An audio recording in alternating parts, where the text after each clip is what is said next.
সবার প্রতি শুভেচ্ছা এবং সালাম। আসসালামু আলাইকুম রহমতুল্লাহি বারকাতু। কৃষি প্রধানের বাংলাদেশ, কৃষক এবং কৃষি বেঁচে আছে বলে আমরা বেঁচে আছি। আমার হাতে যেটি দেখতে পাচ্ছেন এটি লাউ।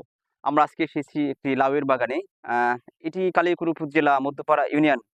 আহ, এটি হলো কয় নম্বর ওয়ার্ড? এটি 4 নম্বর ওয়ার্ড, কাঁঠালতলী গ্রামে। আপনারা দেখতে পাচ্ছেন একটি সুন্দর লাউয়ের বাগান। এটি কিন্তু জুলাই মাস। এই জুলাই মাসে প্রচুর বৃষ্টি হচ্ছে এবং চারিদিকে যখন বন্যা, ঠিক সেই মুহূর্তে একটি সুন্দর উঁচু লাল মাটির মধ্যে একটি লাউয়ের বাগান করেছে। আমরা আজকে লাউয়ের বাগান এসেছি এবং বাগানটি দেখে আমাদের খুব ভীষণ ভালো লেগেছে। আসলেই কৃষকের সন্তান হলে যে কৃষির যে বিপ্লব, সেটি দেখতে পেলে খুব ভীষণ ভালো লাগে। আমাদেরও ভীষণ ভালো লেগেছে এবং সেজন্য আজকের এই আমরা এই কৃষকের সাথে কথা বলবো আজকে লাউ সম্পর্কে। আসসালামু আলাইকুম।